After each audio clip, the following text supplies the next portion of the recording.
He preparado una reflexión que tiene este título, El ministerio de la unidad y de la comunión. Ministerio de la unidad y de la comunión.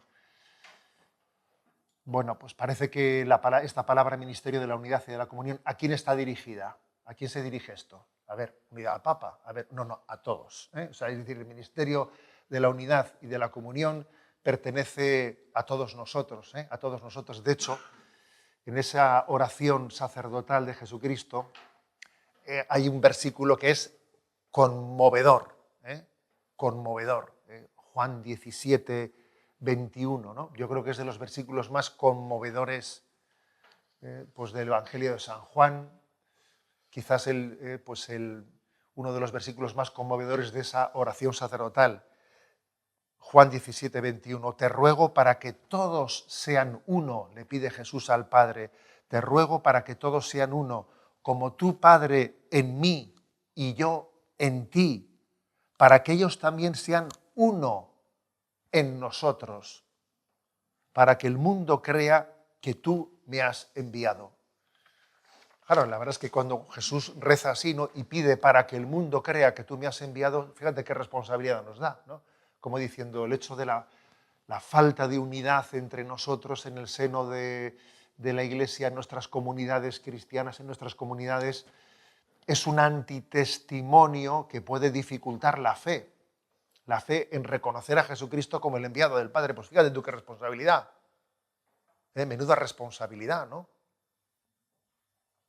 Por eso es muy importante prestarle atención a esto, porque puede acontecer que si no cuidamos el ministerio de la unidad y de la comunión, pues por una parte estemos construyendo y por otra destruyendo, ¿no? Lo de la famosa aquella imagen de que Penélope tejía por el día y destejía por la noche. No, estoy soplando y sorbiendo. A ver, soplar y sorber, los dos no se pueden hacer. Si tejo y destejo, al final no construyo nada, ¿no?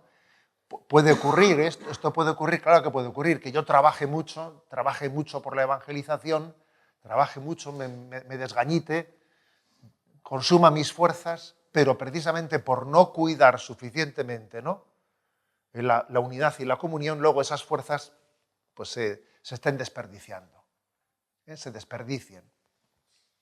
Luego volvemos a eso, ¿no? Que todos sean uno, que todos seamos uno, para que el mundo crea que tú me has enviado. San Juan Pablo II escribía, ¿no?, en aquella encíclica Novo Milenio Ineunte, encíclica con la que se abría el tercer milenio. La Iglesia decía, hacer de la Iglesia la casa y escuela de comunión. Casa y escuela de comunión. Casa en la que haya comunión y en la que haya una escuela de comunión. Yo quizás quisiera que la reflexión que os voy a hacer sirva un poco de escuela. O sea, ¿qué podríamos hacer? ¿De qué manera podríamos hacer para fomentar esa unión? Casa y escuela de comunión. Solo así podemos disponernos a la nueva evangelización, ¿no? Recuerdo que en una visita pastoral que hice recientemente, pues igual alguien prepara unas palabras de introducción, ¿no?, de introducción a la visita pastoral. Y supongo que igual les habrían dicho muchas veces, pero es verdad que a veces estás atento, estás receptivo y otras veces igual escuchas tantas cosas sin percatarte de lo que están diciendo. Pero el caso es que ese día yo debía estar atento, y estas palabras la verdad es que me impactaron, ¿no? Y entonces allí me presentaron al obispo diciendo, el obispo representa la unidad y la comunión de la Iglesia. Yo dije, madre mía, que el obispo representa la unidad y la comunión de la Iglesia. Pero, con todos mis respetos, y sin querer escaquearme, ese ministerio de la unidad y la comunión lo tiene el Papa, lo tiene el obispo, lo tiene el párroco, lo tiene el sacerdote, lo tiene el padre y la madre de familia, lo tiene el laico, lo tiene todo bautizado.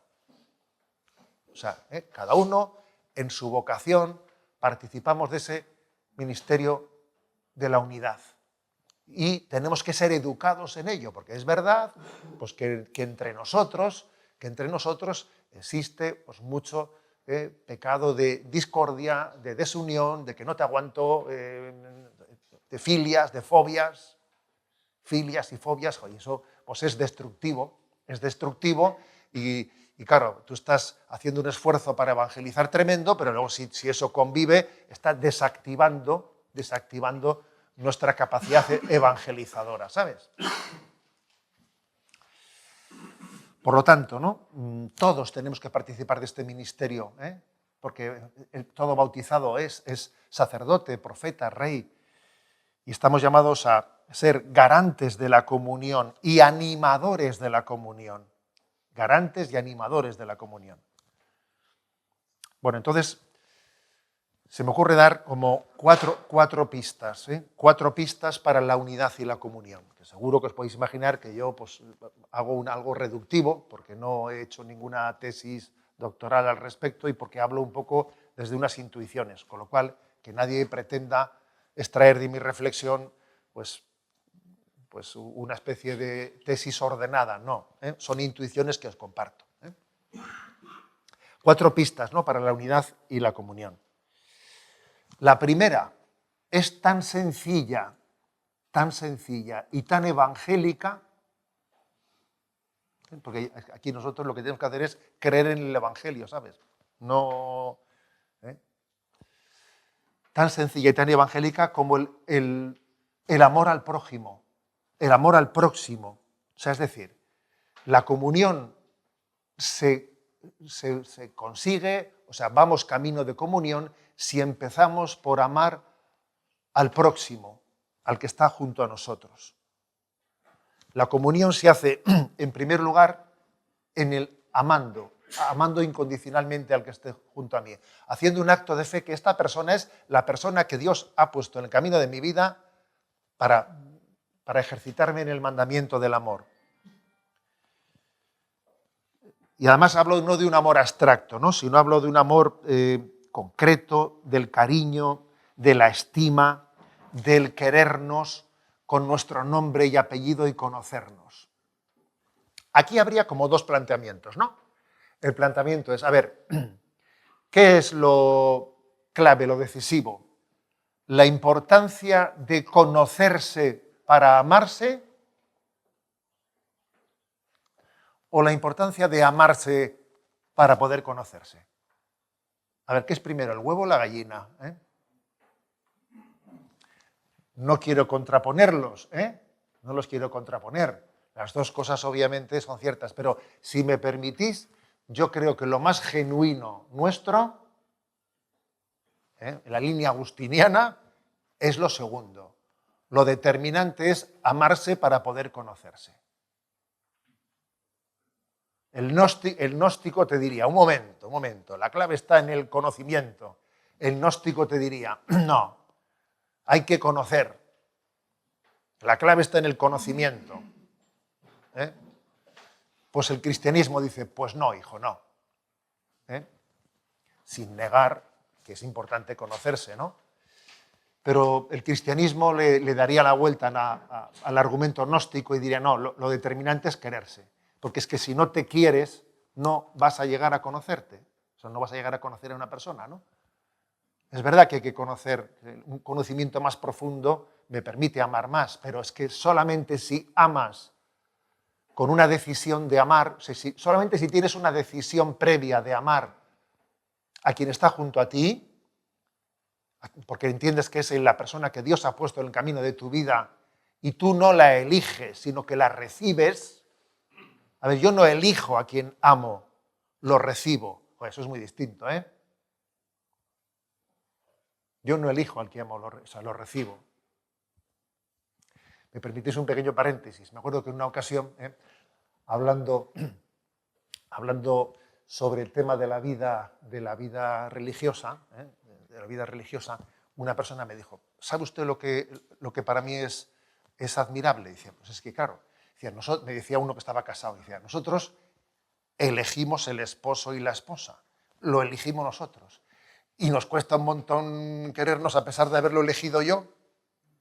O sea que ustedes, que encima nos eligen entre ustedes, ¿no? Nos eligen en una comunidad religiosa, en un seminario, en un presbiterio, tú no has elegido, o sea, son los que te han tocado. Me decía él, la verdad es que me admira. Me admira cómo uno se pueda querer sin haberse elegido uno a otro, ¿no? Y le decía, le dije, ha estado usted muy, muy agudo, ¿eh? Ha estado muy agudo, porque la clave está en que yo lo recibo, no lo elijo. Le dije, pero también le voy a decir una cosa, con su mujer pasa lo mismo. Le dije, su mujer también usted la recibe, aunque a usted le parezca que la ha elegido, en realidad la está recibiendo. O sea, que apliques el cuento porque es lo mismo, ¿eh? Es lo mismo, ¿eh? Entonces, este es un punto de partida. ¿Conocerse para amarse? Sí, pero mucho más determinante es lo primero, amarse para poder conocerse. O sea, yo parto de un amor incondicional con el que Dios ha puesto a mi lado, ¿no? Oh, qué pena, me ha tocado con este, si me hubiese tocado con el otro, a ver, ya estás ya, ¿eh? Ya vamos mal, ¿eh? Vamos mal ya cuando partimos. Es que es tan importante eso. Yo recuerdo una anécdota del seminario, ¿eh? Que claro, los lunes por la mañana cambiábamos de mesa y estábamos toda la semana sentados en la misma mesa en el comedor. El lunes el desayuno cogía sitio y era para toda la semana. Entonces el lunes por la mañana solía haber bastante prisa a la salida de la capilla. La gente iba ahí al comedor, ¿entiendes? Y pim, pam, a pillar sitios y veías que estaban puestas servilletas. Uno había llegado primero y ponía las servilletas pues para que está ocupada la mesa, ¿no? Está ocupada, ¿no? Y entonces, pues en una ocasión, el director espiritual nos dijo, he observado que los lunes por la mañana pasa esto. Y nos dijo, ¿vosotros creéis que eso está bien planteado? ¿Eres tú el que eliges? ¿Eres tú el que eliges a quien Dios pone, a tu prójimo? ¿Eliges tú a tu prójimo o es Dios el que te ofrece a tu prójimo? Te lo ofrece Él. Yo dije, ostras, la verdad es que a mí me impactó esa reflexión, ¿sabes? ¿No? ¿Vas a elegir tú a tu prójimo durante tu vida? Pues no va a ser así. La verdad es que eso a mí me cambió la vida. Yo dije, bueno, llega el lunes, venga, voy a llegar al último, ¿eh? Y yo llegaba y decía, ¿dónde hay un sitio libre? ¿Entiendes? No sé, que te cambia la vida eso, ¿eh? Te cambia la vida. Te cambia la vida y te educa pues, a vivir, a generar comunión entre nosotros, a generar comunión, a querernos y a generar comunión, ¿eh? Entonces, este es un punto clave. La comunión, ¿cómo se construye? Bueno, pues fíjate tú, vamos aquí, voy a hacer una teoría pastoral. ¿Qué teoría pastoral? Pues partimos del Evangelio, de lo de amar al próximo. Solamente amando al próximo se puede ser capaces de partir de la comunión, ¿no? Además, permitidme una afirmación más, ¿no? Llevo ya 17 años de obispo pasado, se parece mentira, es increíble, la vida qué rápida va, ¿no? En 17 años he estado en 3 diócesis, Palencia, San Sebastián y Orihuela Alicante, ¿no? 3 diócesis muy, muy distintas, muy distintas. Entonces, una cosa que he aprendido es que la comunión entre nosotros, uno podría parecer que lo determinante para la comunión, lo determinante es principalmente lo ideológico o nuestra adhesión a unos principios y lo ideológico. Ciertamente condiciona mucho. Ciertamente las ideologías o la falta de comunión con la doctrina es muy condicionante, por supuesto. No se me ocurre, cuando estamos llenos de ideologías políticas y tal, y cuando nos falta comunión con el magisterio, madre mía, la comunión es está herida. Pero me atrevería a decir que todavía puede haber elementos que sean más determinantes, fíjate, para la comunión. Y es que a veces lo afectivo, las heridas afectivas, ¿sabes?, ¿no?, pueden llegar a condicionar la comunión todavía más, fíjate, que ya es decir, pueden llegar a condicionarlas todavía más. Y esto es mucho más invisible, lo otro es mucho más visible, claro.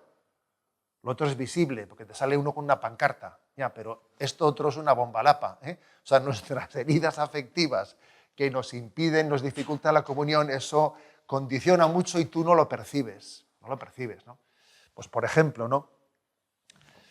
El hecho de que entre nosotros hayan heridas de faltas de autoestima, que generan complejos entre nosotros. Dicen, no sé si será verdad, ¿no? Porque esto lo leí en un libro a lo mejor que era un libro de anécdotas y virtudes, que era una especie de subsidia para ayudas para la predicación, ¿no? Allí contaban que en la India, hay un pájaro que se llama nibo, que tiene la característica de que el pájaro, pues cuando hace buen tiempo, está triste. Y cuando hace mal tiempo canta y está súper contento, ¿no? Entonces, bueno, lo ponían como la imagen del corazón envidioso, del corazón envidioso, que se entristece ante el buen tiempo, ante los dones de los demás, ¿no? Me pongo triste al estar rodeado de personas que están llenas de dones, yo me siento acomplejado y me veo triste y no canto. Y sin embargo, cuando estoy en un sitio en el que, bueno, parece que en el país de los ciegos, el tuerto rey, allí pues entonces me siento que aquí voy a cantar yo porque estos que están al lado mío pues son unos zotes, ¿no? Entonces, a ver, ¿eso puede pasar? Sí puede pasar, aunque parezca mentira, ¿no? Puede pasar porque es que resulta que tenemos heridas de fondo que nos impiden respirar y gozar con la comunión de la Iglesia. Te impiden alegrarte de que, madre mía, pero qué alegría, que ha llegado aquí a la parroquia una persona que es un regalazo para la parroquia, porque fíjate, este hombre aquí llega y nos va a animar el ministerio de la música, no veas tú, ¿no? Y en vez de gozarte y alegrarte de eso, dice, vaya, ahora va a llegar este tío aquí y me va a quitar a mí.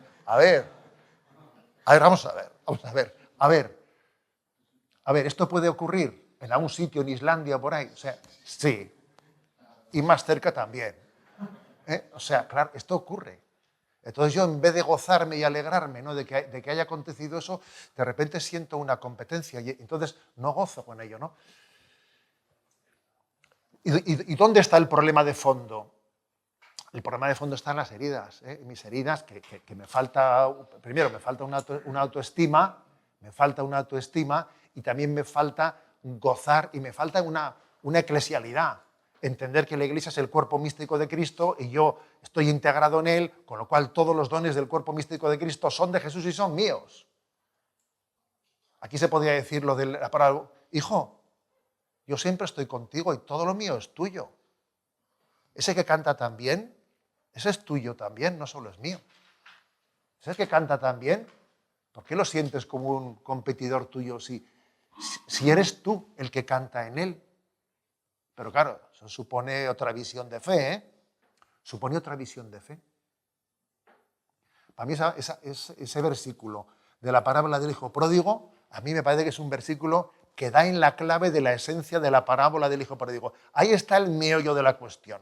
Cuando el padre le dije al hijo mayor, hijo, tú siempre estás conmigo y todo lo mío es tuyo. ¿Tú no estabas contento o qué? O yo estaba gozando contigo, tú no gozabas. Claro, pues ¿por qué? Porque tienes tus heridas interiores y con esas heridas te impiden amar y disfrutar. Amar y disfrutar, ¿sabes? Otro paréntesis. Estamos en Navidad.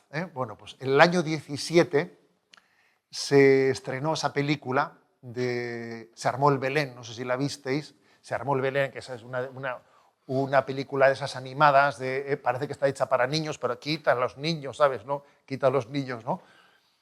En la que es una gozada de película, una gozada, en la que el burro que lleva pues a la Sagrada Familia se llamaba Bo, si os acordáis de él, ¿no? Y claro, Bo tenía un problema de complejo, de complejo porque, claro, había visto allí unos caballos esbeltos, ¿no? Unos caballos romanos, y claro, se veía un burrito ahí tirando de la noria, ¿no? Entonces, claro, tenía un complejo de inferioridad tremendo, diciendo, joder, al lado de estos caballos que vienen aquí con los romanos y con los otros, yo que soy aquí un burrito de no veas tú, ¿no?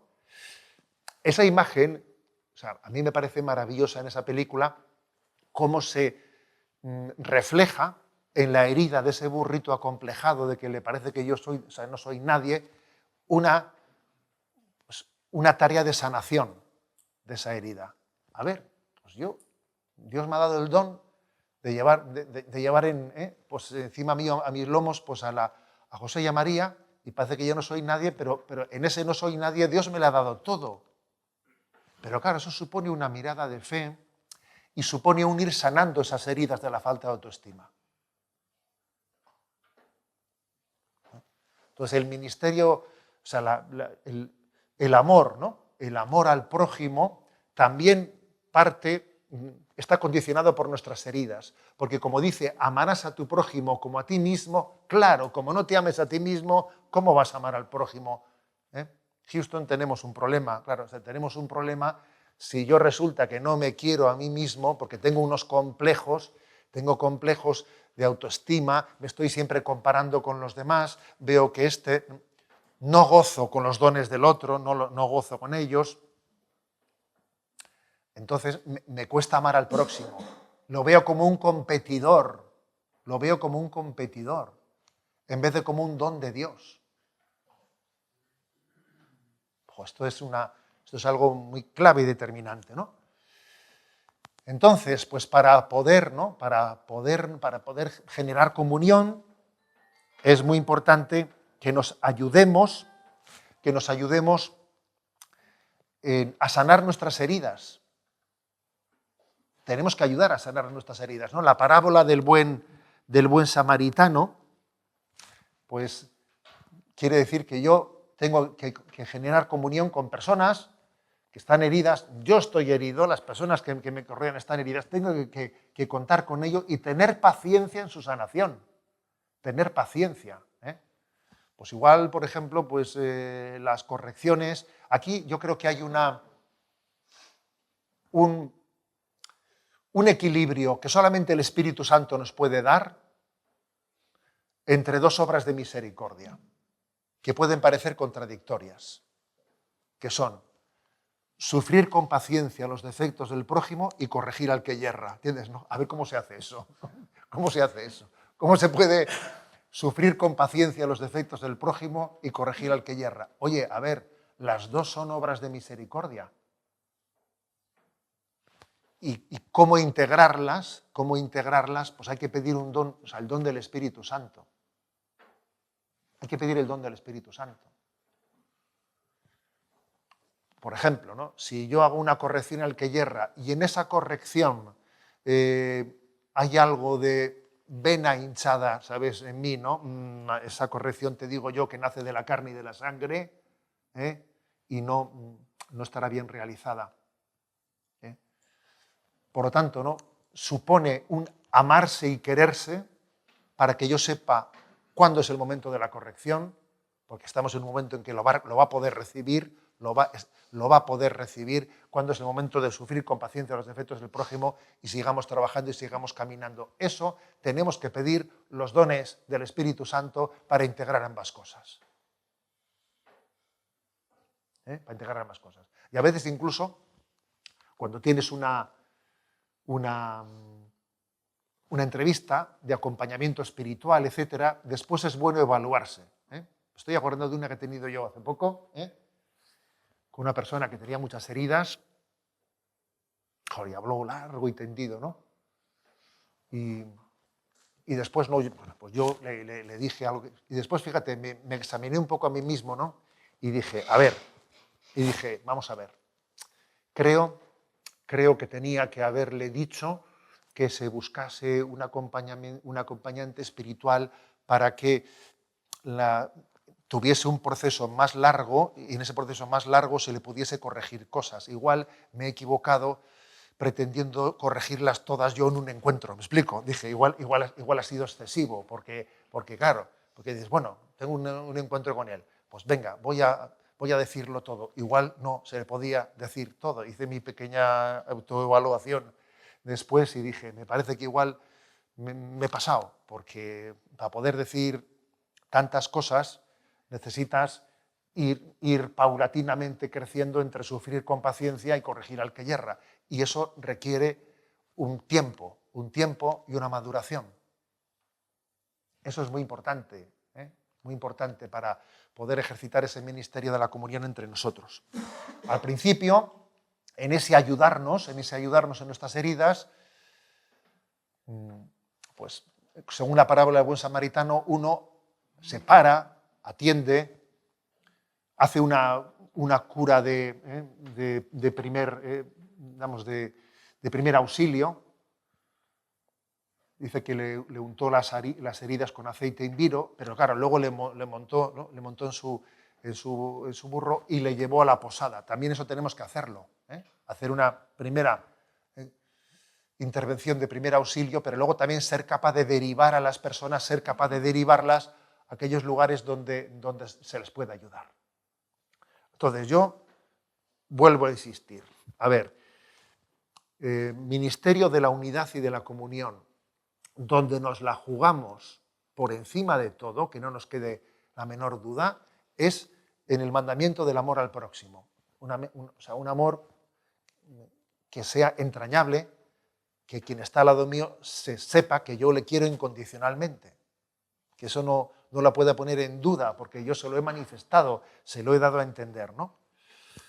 Porque nos puede pasar en el seno de la Iglesia que estamos muy motivados con la parábola del samaritano y la aplicamos a la gente bastante lejana, ¿sabes? Pero tal vez luego somos antipáticos con los que están más cerca de nosotros. Eso nos puede pasar. Ahora que viene la Semana de Unidad con los cristianos, a veces digo, bueno, perdón, ecumenismo está muy bien, pero ecumenismo casero el primero, ¿eh?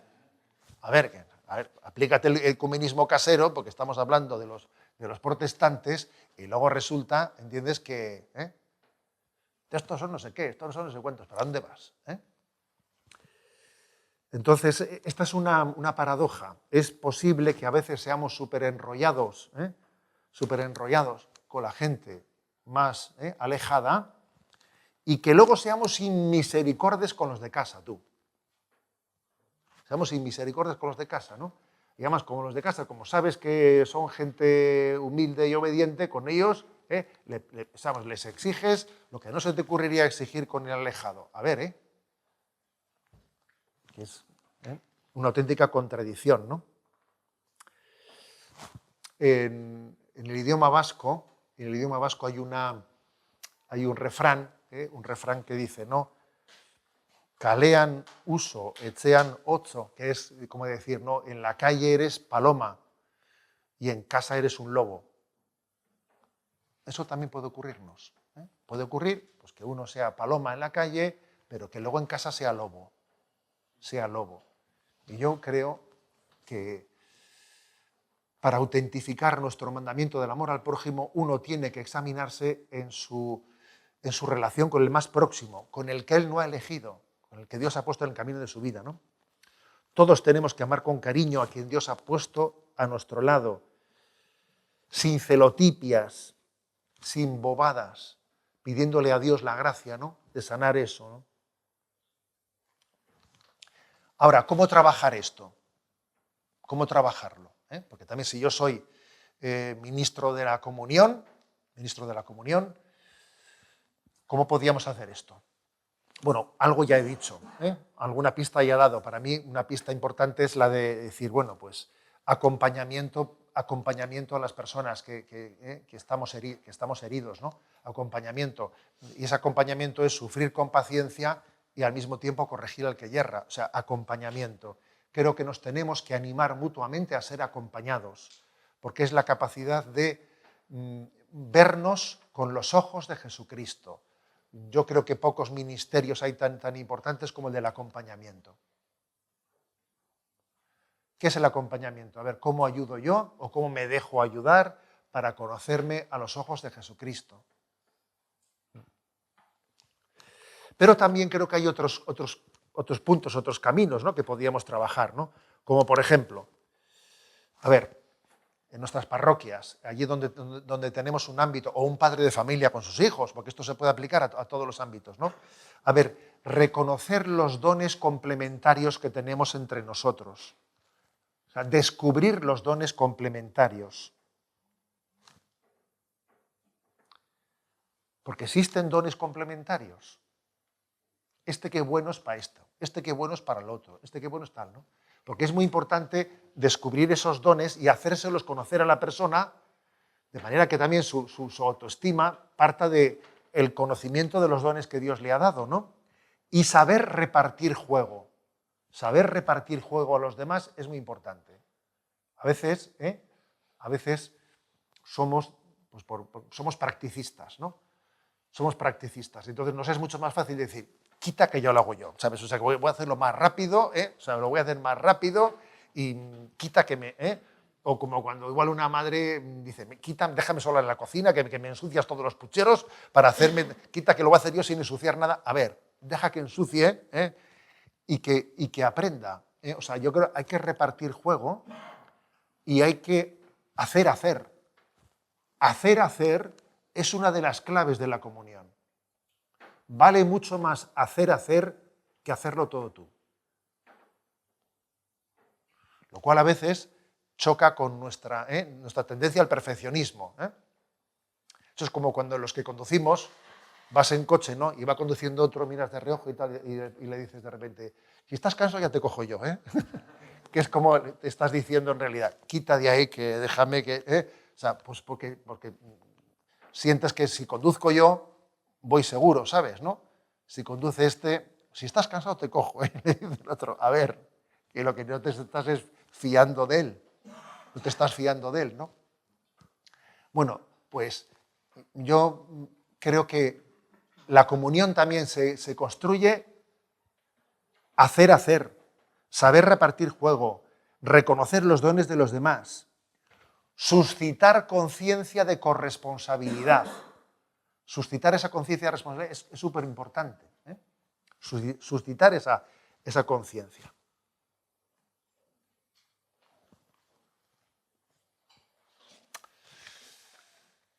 Bien, este es el primer punto. Ya intentaré ser un poco menos largo en los siguientes, pero creo que es el principal.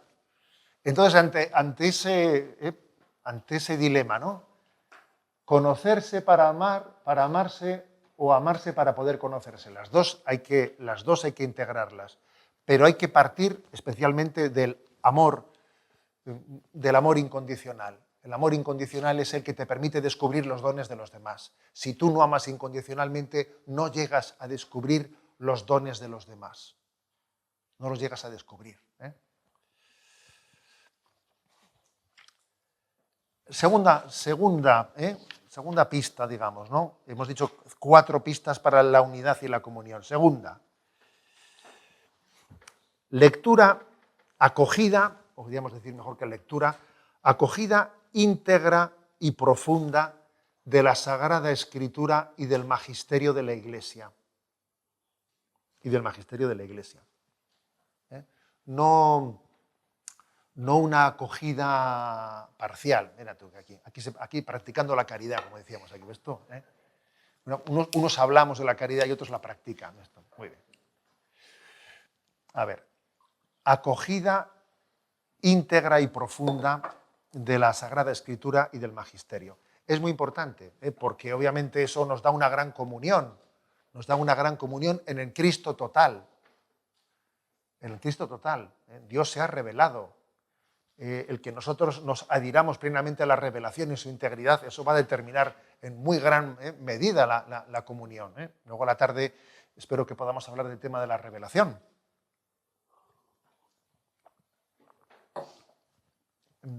Hay 2 formas de acercarse a la Sagrada Escritura y a la revelación, y al magisterio de la Iglesia.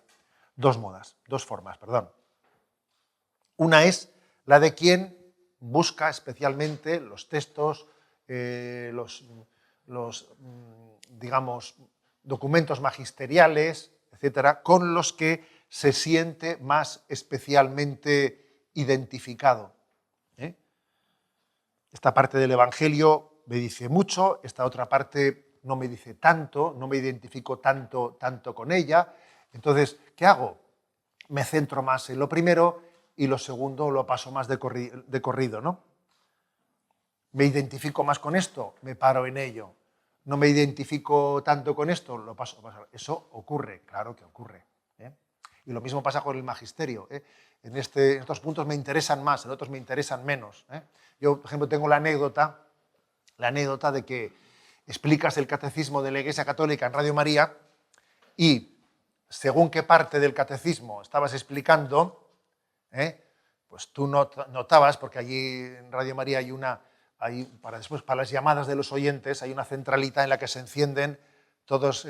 Bueno, esto ha cambiado ahora, pero bueno, pues ahora todo ya es digital, no es analógico y tal, pero bueno, había allí un sistema en el que se encendían luces rojas por llamadas de los oyentes, ¿no? Entonces tú, cuando estabas explicando algunos temas de esos que son enjundiosos, de que si, por ejemplo, el tema de las mentiras, si existen mentiras o no existen mentiras piadosas, o no, si la verdad tiene... O sea, la restricción de conciencia y cosas de esas, ¿no? Explicabas eso, madre mía, están todas las luces encendidas porque entendías tal. Ahora, el día que hablabas de la Santísima Trinidad, ¿entiendes, no? Pues no tanto.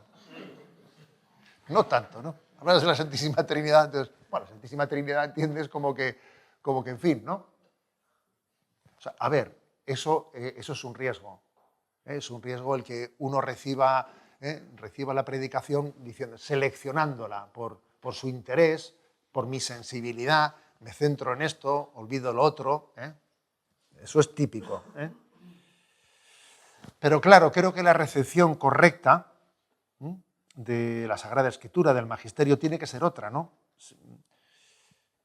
Si uno dice, bueno, hay textos de la palabra de Dios que no estoy recibiendo de ellos, ¿no? Pues una luz suficiente, o entiendo que naturalmente no me adhiero a ellos, me cuestan, o lo mismo aspectos del magisterio, o bien sea de la doctrina social de la Iglesia, o bien sea aspectos referidos a la Sagrada Liturgia, o bien, o sea, a ver, eso quiere decir que en mí hay unas carencias que yo tengo que educar. Y me centro especialmente, ¿no?, en esos aspectos del magisterio o de la palabra de Dios con los que no me identifico tan fácilmente, porque veo que esa falta de identificación espontánea deja las claras, deja traslucir que en mí hay todavía una falta, una carencia de identificación con la revelación. Y entonces me voy a centrar especialmente en esto. No me voy a centrar exclusivamente en aquello con lo que yo me siento bien, en lo que me siento bien, porque en el fondo tengo el riesgo de una recepción parcial. Y entonces me retroalimento con aquello con lo que yo me estoy sintiendo identificado, dejando en la sombra, en la penumbra, otros aspectos de la revelación que igual no niego, pero aunque no niegue, no los estoy subrayando suficientemente. Entonces, ¿esto qué puede suponer? Pues puede suponer que tengamos el riesgo de hacer una revelación a nuestra medida. Entonces, de aquí se puede como derivar pues que, bueno, pues están los curas sociales, están los curas liturgos, están los curas teólogos, los curas pastoralistas, y entonces parece que hacemos divisiones entre nosotros, ¿no? Y cuando digo curas, digo laicos, digo lo que sea, claro. Eso es así. Eso es un problema, ¿no? Esto podría tener una lectura positiva, de que entre nosotros hay dones y carismas y cada uno los desarrolla, sí, pero tiene un riesgo también. El riesgo de que a mí me parece que esto es lo esencial y lo determinante y lo otro no tanto, ¿no? Y nosotros tenemos que creer en el Cristo total. Entonces es muy importante poner el acento y subrayar, ¿no?, aspectos hacia los que yo no tengo tanta sensibilidad, ¿no?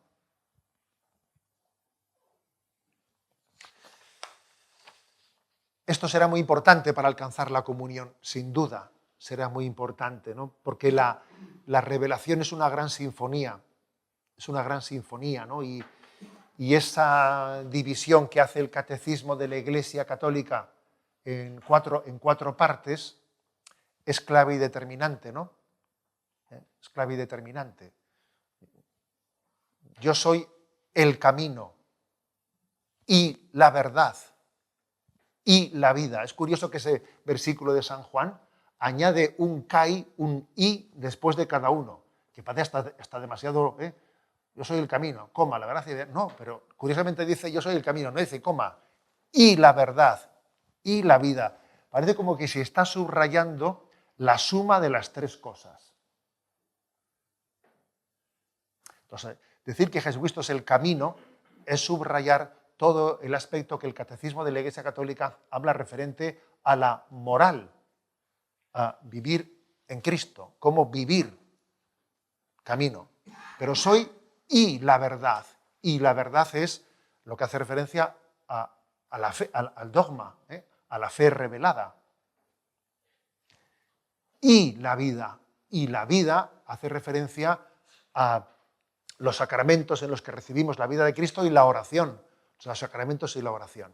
Entonces, decir yo soy el camino y la verdad y la vida, entendiendo que ese y a mí me obliga, me llama, ¿no? me impele a integrarlo todo, es importantísimo. Porque de lo contrario puede ocurrir que si yo me centro en Cristo camino, si me centro en eso, dejando el otro, pues tengo una tendencia moralista.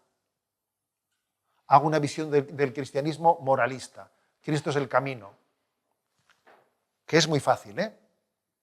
Y hay moralismos de todos los tipos.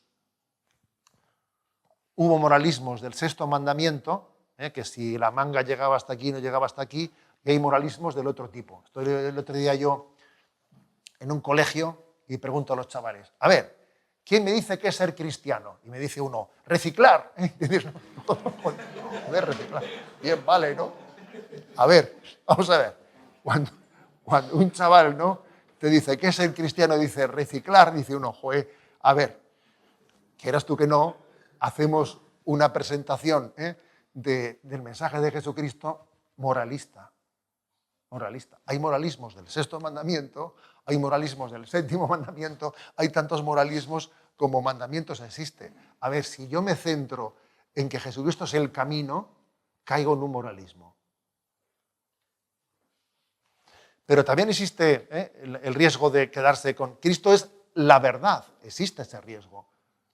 Existe el riesgo de centrarnos en... Es verdad que estamos en un mundo, el actual, en el que el relativismo infravalora, ¿no?, la verdad, pero existe el riesgo de que uno, que es de tipo gnóstico, en el fondo también el influjo gnóstico, como si en el fondo el cristianismo fuese de los grandes teólogos, o sea, para ser un cristiano tienes que tener una capacidad de erudición y de no sé qué, de no veas tú, ¿no?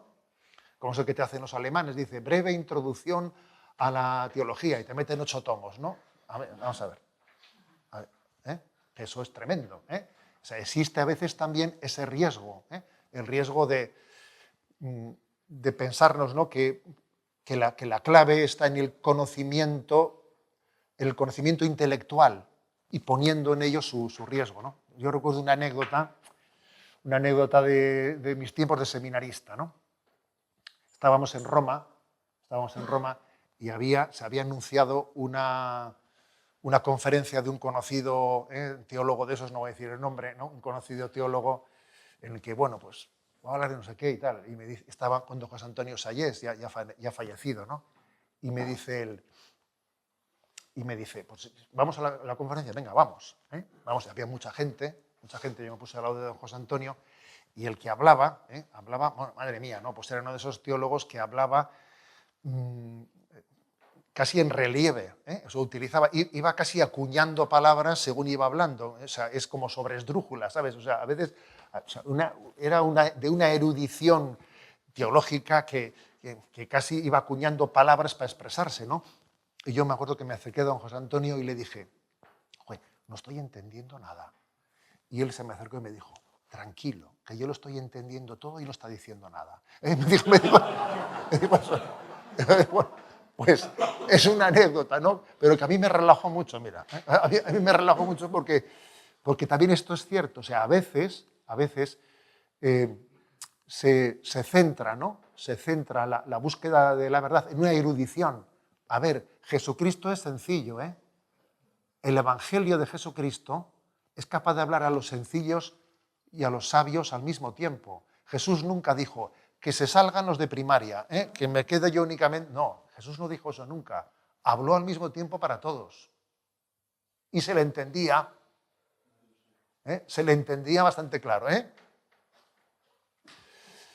Entonces, existe también ese riesgo. Existe el riesgo de moralismo, existe el riesgo también de dogmatismo o, digamos, no de búsqueda intelectual de erudición. Y existe también el tercer riesgo, el de la vida. Sí, a la tarde hablaremos de esto, pero existe ese riesgo, el del experiencialismo, el del pensar, ¿no?, que la vida cristiana, o sea, lo principal del cristianismo es el experiencialismo, ¿no?, el tener una experiencia interior, pero desligada de una verdad. Lo importante es mi experiencia, ¿sabes? Desligada de una verdad o desligada de una moral objetiva. No, lo importante es que yo tenga una experiencia de paz y de relajación interior. Oye, majo, Jesucristo no ha venido para que nos relajemos, ¿me explico? Jesucristo ha venido para que tengamos vida eterna. O sea, que existe ese riesgo de que yo me quede con Cristo camino, Cristo verdad o Cristo vida. No, yo soy el camino y la verdad y la vida. Y tengo que sumar los tres aspectos. Y por ello es importante que tenga una recepción de la revelación íntegra y profunda, no seleccionada según mi sensibilidad.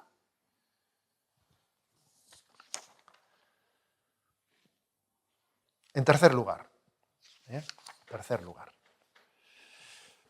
Bien,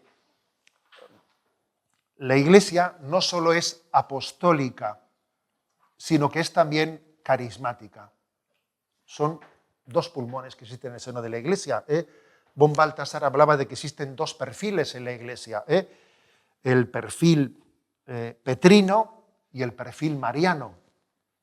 ¿No os acordáis de aquella fotografía tan preciosa de San Juan Pablo II y Madre Teresa de Calcuta? Madre Teresa va bajando por las escaleras y le agarra de la mano a Juan Pablo II, que está un poco más torpe, y le va bajando, ¿no? Es una fotografía preciosa. Madre Teresa va bajando las escaleras y le coge la mano a San Juan Pablo II, ¿no? Que es casi como imagen de que como el perfil mariano de la Iglesia quizás corre más, como esa escena también en la que Juan corría más y llegó antes que Pedro al sepulcro, pero no entró hasta que Pedro llegase al sepulcro, ¿no? Es hermosa esa imagen, ¿no? Existe un perfil carismático en el que ciertamente Dios ilumina a su Iglesia. En la Iglesia hay carismas y tenemos que verlos como un don del Espíritu Santo. Y por cierto, en este momento de crisis en la vida de la Iglesia, creo que ese perfil carismático yo veo que viene en nuestro socorro. Hay que ver el Espíritu Santo qué cosas suscita, con qué creatividad, que te quedas pasmado, con retiros, con tal, con cual, con una creatividad increíble y llamando a la gente a la conversión. Estamos nosotros discutiendo de nuestros... fíjate, y mientras que nosotros discutimos, va el Espíritu Santo y suscita realidades de conversión que te dejan impresionado. Y son carismas que los suscita el Espíritu Santo, ¿no? Entonces creo que es importante que los carismas los miremos con fe, diciendo Dios ayuda a su Iglesia, Dios la asiste. Es verdad que tenemos que acompañarlos y discernirlos, pero creo que es muy importante que no haya prevenciones de antipatías frente a ellos, ¿sabes? Porque es posible, o piques entre carismas. Que yo creo que los piques no están en la gente, porque casi nuestro pueblo de Dios es hasta casi tiene el riesgo de picar en todos los carismas y ir de flor en flor en todos, lo cual tampoco digo yo que esté mal, pero también tiene su riesgo de no centrarse.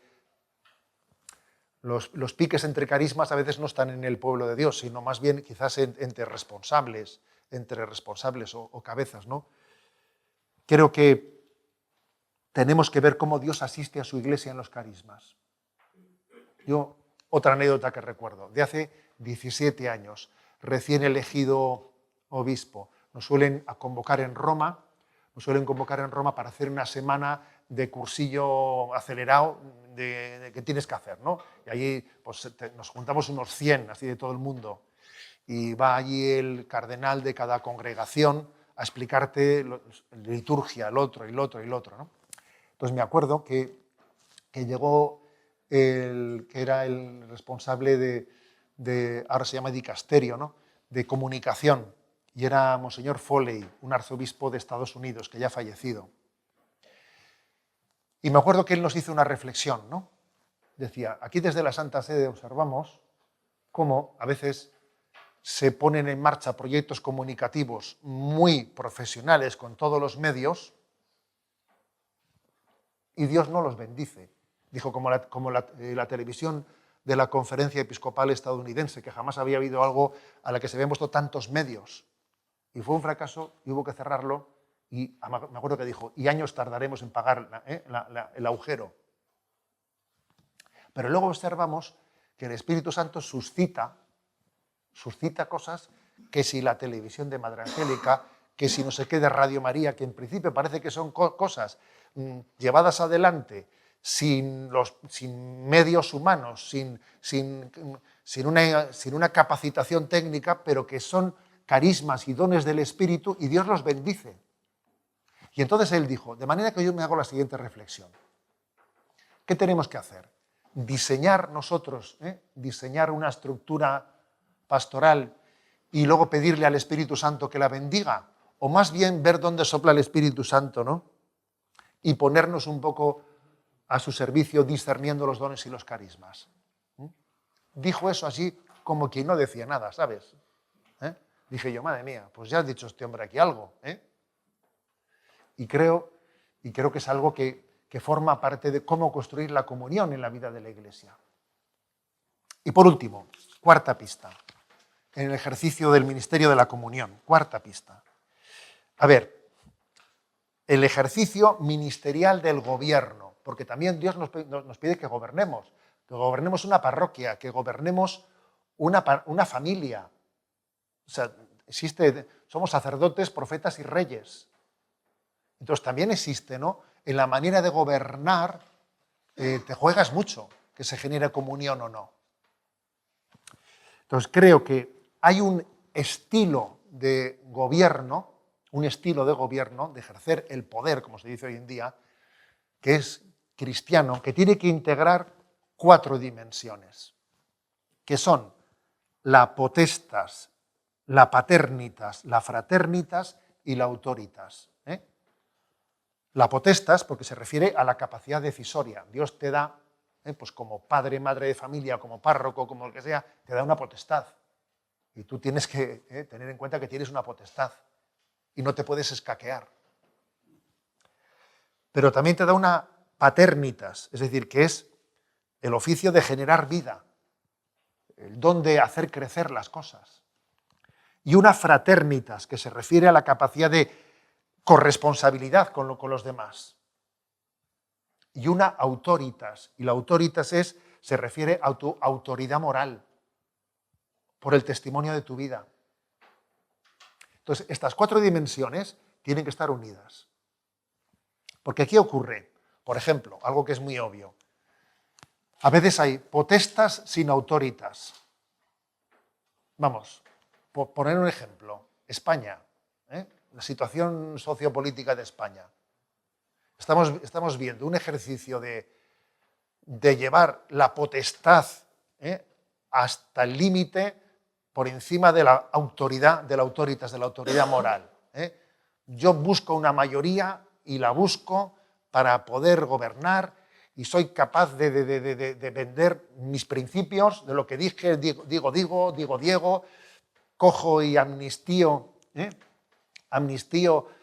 a los otros políticos para que ellos me den a mí sus votos para seguir gobernando. A ver, eso es una potestad sin autoritas. Eso es perder la autoridad moral completamente en el ejercicio del gobierno. Entonces existe en España una escenificación de lo que es la adicción al poder, cayendo completamente en una falta de autoridad moral. O sea, no hay principios, me explico. Los principios pueden cambiar completamente dependiendo de cómo salgan los votos, el reparto de escaños. Si resulta que el reparto de escaños, para obtener la mayoría, tengo que pensar así, pienso así. Si para que el reparto de escaños conformemos una mayoría tengo que pensar así, pienso así. O sea, mi pensamiento lo configuro al mantenimiento del poder. Eso es potestas sin autoritas. Y eso nos puede ocurrir a nuestra medida. Nos puede ocurrir a nuestra medida. O sea, es clave que la autoritas vaya de la mano de la potestad, ¿sabes? La autoridad moral es importantísima. Hay que dar razón de por qué tomamos decisiones. Razón del gobierno, ser capaz de expresarlo. También a veces existe paternitas sin fraternitas, que es un paternalismo, ¿sabes? Un paternalismo, pues alguien que yo te quiero mucho, pero lo hago todo y te anulo. No se puede tener una paternitas sin fraternitas, porque eso es paternalismo. La paternidad tiene que integrar la fraternitas y hacer corresponsables a los demás. También a veces existe una fraternitas sin paternitas y sin potestas, lo cual es un caos, claro. Pues el coleguismo, que es un poco el coleguismo, hacer un sistema asambleario colega, que no.